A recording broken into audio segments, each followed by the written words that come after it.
During their video summit on Thursday, EU leaders were provided with an update on the progress being made in Brexit negotiations with Britain. But with just 6 weeks until the end of the transition period between the two sides, Belgian Prime Minister Alexander De Croo has urged Brussels to step up contingency planning for a no-deal Brexit.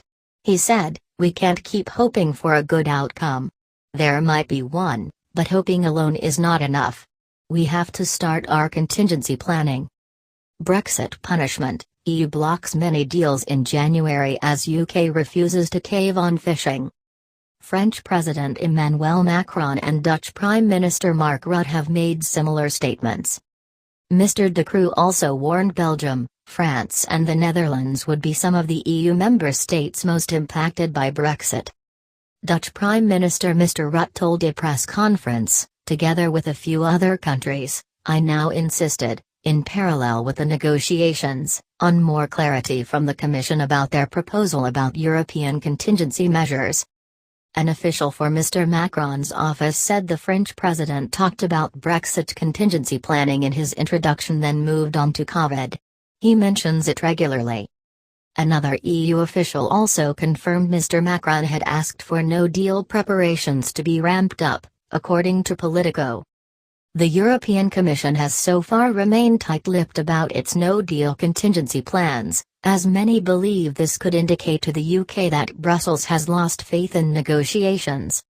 These latest warnings come as direct Brexit talks were suspended after a member of the EU team tested positive for coronavirus.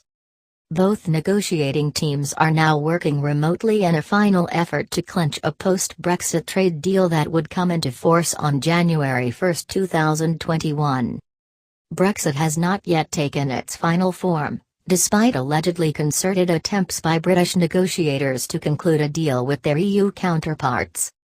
Experts have warned the UK's special relationship with the US is on the line in the final weeks of negotiations, raising the stakes.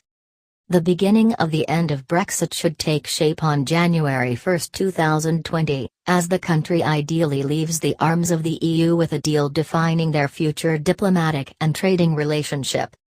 Negotiators on either side of the Channel have pinned hopes on a final deal by next week, with a potentially fraught path ahead without a plan, considering the global pandemic.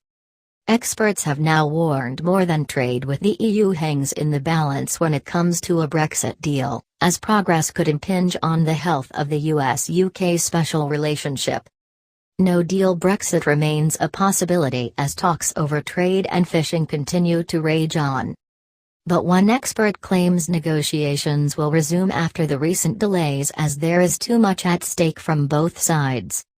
No-deal Brexit remains a very real possibility as the deadline for reaching an agreement draws closer. The UK and EU trade talks have stalled once again and have now been suspended for a short period after a member of the EU's Brexit negotiation team tested positive for coronavirus. A no-deal Brexit is the default legal position if both sides cannot come to a deal about their future relationship. 5:30 p.m. update. Reunified Ireland offers best opportunity to tackle Brexit. A reunified Ireland offers the best opportunity to tackle Brexit and economically recover from the coronavirus pandemic, Sinn Féin has claimed. A new policy paper by the party, The Economic Benefits of a United Ireland, contends that Westminster decisions have been to the economic detriment of Northern Ireland, describing it as the slowest growing economy on these islands.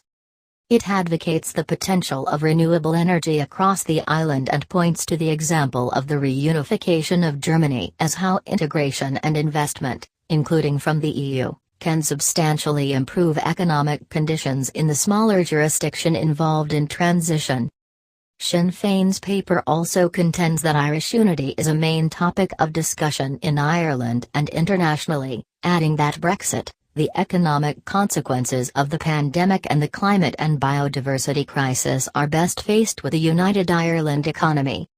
The paper also calls on the Irish government to prepare for unity, adding it has a duty and a constitutional obligation to do so. It urges the time to begin planning to realize these economic benefits, and the broader benefits of reunification, is now. Brexit talks are about to come to an end, but not too long ago, Prime Minister Boris Johnson said that the UK could have prolonged its membership in the customs union and single market for 2 years. Negotiations on a future trade deal will switch to a virtual format as a member of the EU negotiating team has become infected with coronavirus. After the announcement, the EU's chief Brexit negotiator Michel Barnier pulled out of a planned debrief of national ambassadors scheduled for today, and will be replaced by one of his senior staff. UK negotiators had been holding talks with the EU team in Brussels since Sunday, with hopes rising that a trade deal could be reached in the coming days. Britons are furious after French President Emmanuel Macron and other European leaders published its no-deal Brexit plans, what many see as an attempt to force the UK to capitulate in trade negotiations. As crucial negotiations continue ahead of the end of the transition period, both Britain and the EU are still trying to secure a deal. With neither side able to reach an agreement, fears have erupted over the lack of time to prepare their countries for a no-deal outcome.